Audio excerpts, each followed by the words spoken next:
নমস্কার, জলপাইগুড়ি দূরদর্শনে আপনাদের স্বাগত জানাই। উত্তরবঙ্গের দক্ষিণ দিনাজপুর জেলা মাছ চাষে কিন্তু এক গুরুত্বপূর্ণ ভূমিকা পালন করে। এখানে প্রায় ৯,১৯০ হেক্টর জলা জমিতে মাছ চাষ করা হয়ে থাকে। আর দক্ষিণ দিনাজপুর জেলার গঙ্গারামপুর ব্লকে সবচেয়ে বেশি মাছ উৎপাদন হয়ে থাকে। তাই এখানকার অর্থনীতি উন্নতিতে মাছ চাষ এক গুরুত্বপূর্ণ ভূমিকা পালন করে।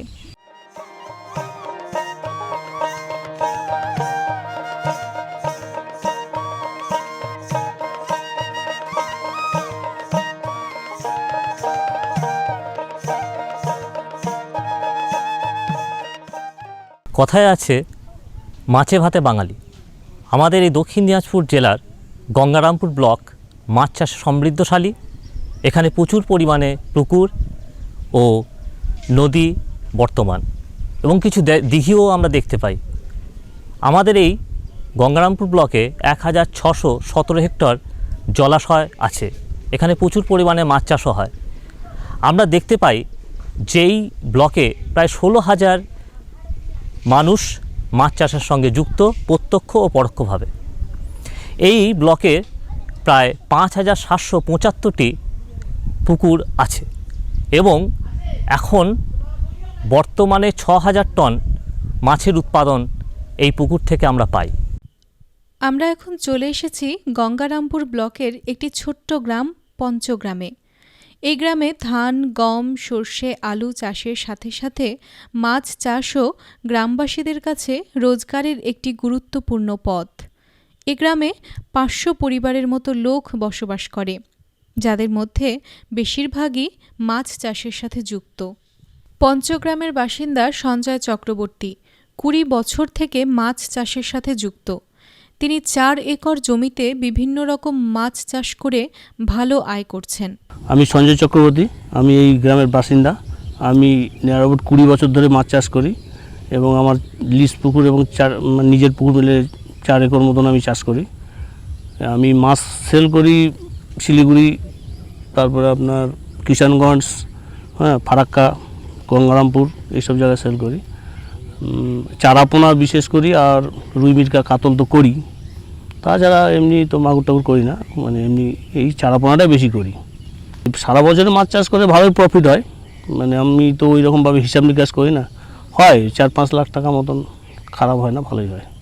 ছোট বড় মিলিয়ে ২০০রও ওপরে জলাশয়গুলিতে বিভিন্ন প্রকারের ও বিভিন্ন পদ্ধতিতে মাছ চাষ হয়ে থাকে। আমাদের সাথে বিশেষজ্ঞ হিসেবে উপস্থিত আছেন দক্ষিণ দিনাজপুর কৃষি বিজ্ঞান কেন্দ্রের মৎস্য বিশেষজ্ঞ ডক্টর বিশ্বজিৎ গোস্বামী।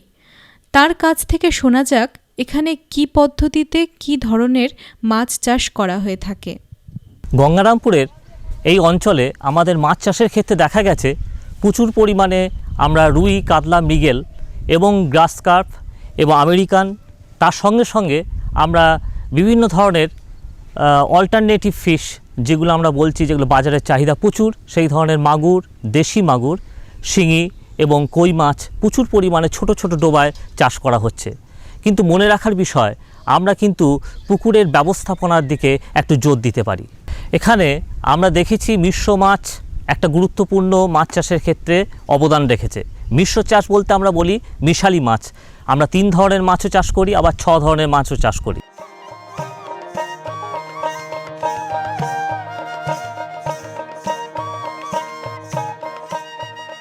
আমরা এই অঞ্চলেই আমরা একটা ছোট্ট জায়গায় এসেছি যেখানে কৃষি বিজ্ঞান কেন্দ্র দীর্ঘ 3 বছর ধরে মাগুর মাছের প্রজনন এবং তার সঙ্গে সঙ্গে আমরা চাষবাসের পদ্ধতিও দেখতে পাবো।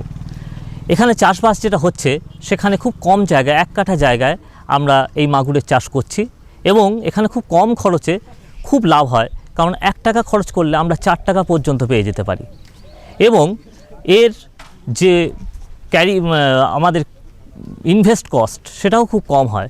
কারণ হচ্ছে এই মাছের যে খাবার, সে খাবারের চাহিদা যেটা, সেটা প্রোটিনযুক্ত খাবার যেটা আমরা লোকালি অ্যাভেলেবেল, সেটা দিয়েও আমরা কিন্তু মাছকে যোগান দিতে পারি পুষ্টি হিসাবে।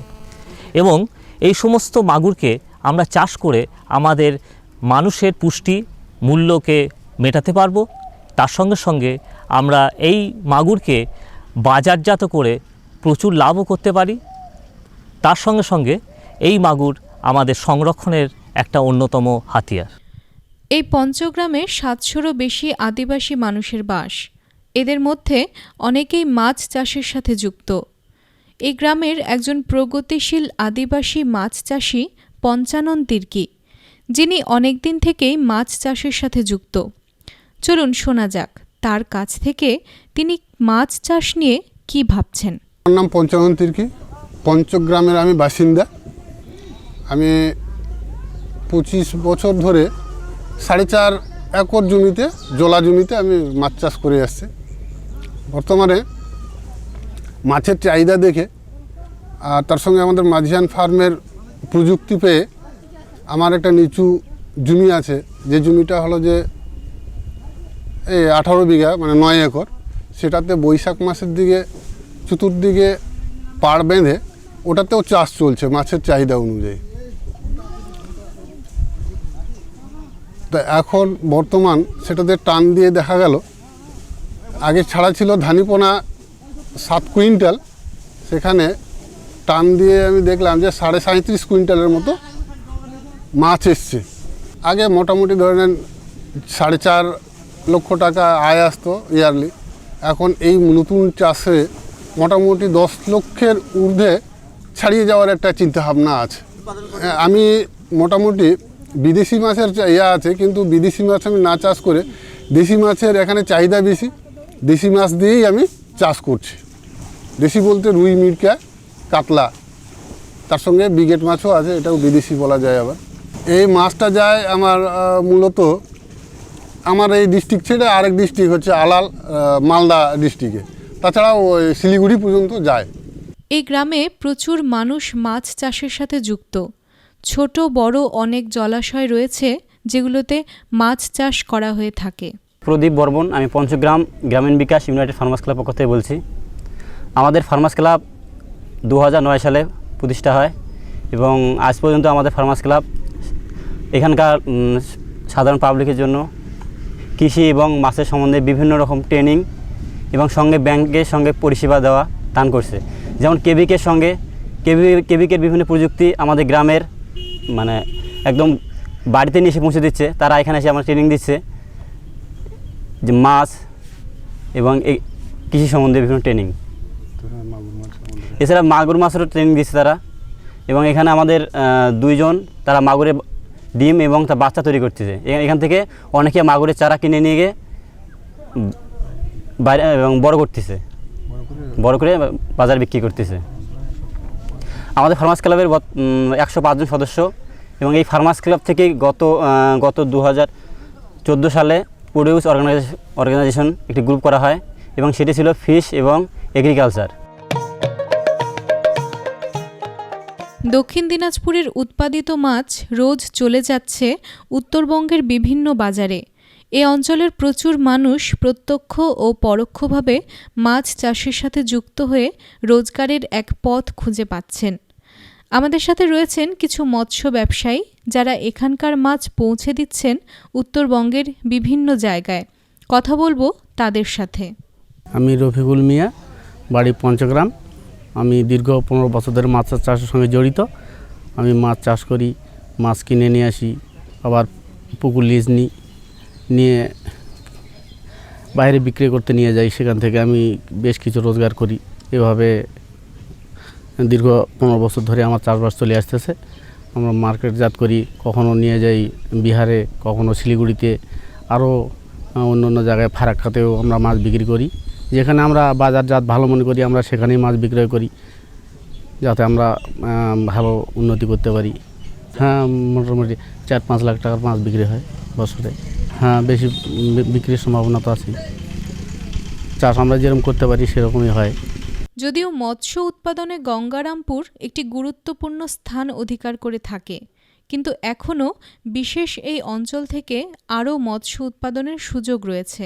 আমাদের এই অঞ্চলে বিশেষ করে বিভিন্ন ধরনের পোনা মাছের চাষ হচ্ছে, কিন্তু আমরা হ্যাচারির মাধ্যমে সঠিক মানের উৎকৃষ্ট মানের চারা পাচ্ছি না বা ডিম পোনা পাচ্ছি না, যেগুলোকে আমরা হ্যাচারির মাধ্যমে আরও উন্নত মানের বীজ পেতে পারি। এবং সেই সঙ্গে সঙ্গে আমরা দেখতে পাচ্ছি এখানে প্রচুর বিকল্প মাছ, বিশেষ করে দেশি মাগুর, শিঙি, কই এই জাতীয় মাছেরও চাষ সম্ভাবনা প্রচুর। কারণ আমরা এই অঞ্চলে 2টি দেশি মাগুরের হ্যাচারি তৈরি হয়ে গেছে এবং শুধু স্থানীয়ভাবে নয়, বিভিন্ন জেলার মানুষেরা এই অঞ্চল থেকে মাগুরের বীজ সংগ্রহ করে নিয়ে যান।